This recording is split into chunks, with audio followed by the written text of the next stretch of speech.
ఇది నిజంగా ఈ గవర్నమెంట్ ఎంత దారుణం అంటే ఉమ్మడి ఆంధ్రప్రదేశ్ చరిత్రలో ఎన్నడూ కూడా లంబాడాస్ మినిస్టర్ లేకుండా లేరు. కేవలం రేవంత్ రెడ్డి గారి ప్రభుత్వంలో మాత్రమే లంబాడాలకు మంత్రి పదవి రాలేదు. ఖచ్చితంగా లంబాడాలకు మంత్రి పదవి ఇవ్వాలని చెప్పి నేను డిమాండ్ చేస్తూ ఉన్నాను. అదేవిధంగా మరి చాలా మాటలు ఇచ్చిరుగో ఈ పేజ్ నిండా మాటలు చెప్పిండ్రు ఎన్నికల ముందు. ఏమని చెప్పిండ్రు? మనకు ఎప్పుడైతే కాంగ్రెస్ పార్టీ అధికారంలోకి వస్తే ప్రతి కుటుంబానికి 12 లక్షల రూపాయలు ఇస్తామని చెప్పి ఎక్కడన్నా వచ్చిందా? ఎవరికన్నా వచ్చిందా? ఆగే బారాబారాలా రాలే కదా, మరి ఇవ్వాలే కదా. అదేవిధంగా ప్రతి కాంట్రాక్ట్లో ఎస్టీలకు అవకాశం ఇస్తామని చెప్పి దాని గురించి ఊసేలేదు. అదేవిధంగా ఇందిరమ్మ ఇండ్ల పథకం ఇస్తే జాగా ఇచ్చి జాగాతో 6 లక్షలు ఇస్తామని చెప్పి ఇప్పుడు మా పుణ్యబాయి మా దేవిబాయి మాకు లొలి పెడతా ఉంటుంది.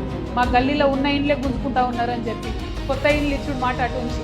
అందుకే నేను డిమాండ్ చేస్తా ఉన్నాను, ఏదైతే మీరు ఇందిరమ్మ ఇండ్లు ఇస్తారని చెప్పిండ్రో జాగా ఇవ్వండి, ట్రైబల్స్కి 6 లక్షల రూపాయలు కూడా ఇవ్వండి అని డిమాండ్ చేస్తాం.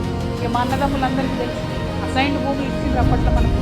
ఆ ఇచ్చిన అసైన్డ్ భూములన్నీ కూడా ఏ ప్రాజెక్ట్ కట్టినా మొదలొచ్చి అసైన్డ్ భూమి గుంజుకుంటారు, ఏ రోడ్ వచ్చినా మొదలొచ్చి అసైన్ ల్యాండ్ గుంజుకుంటారు. అంటే హక్కులు పూర్తిగా లేవు ఆ భూమి మీద, కాబట్టి గుంజుకునేటటువంటి పరిస్థితి.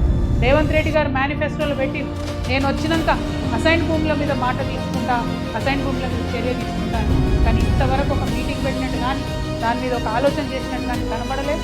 రేవంత్ రెడ్డి గారు అసైన్డ్ భూముల మీద ఖచ్చితంగా ఒక స్టాండ్ తీసుకోవాలని చెప్పి డిమాండ్ చేస్తూ ఉన్నాం. అట్లానే పోడు పట్టాలు చాలా మందికి మనకి ఇంకా రాకుండా ఉండిపోయినాయి. కొన్ని అంతకుముందు చేసుకున్నాం, ఇంకా కొన్ని చేసేవి ఉన్నాయి. మరి పోడు పట్టాల పంపిణీ ఖచ్చితంగా చేయాలని ముఖ్యమంత్రి గారు డిమాండ్ చేస్తూ ఉన్నాం.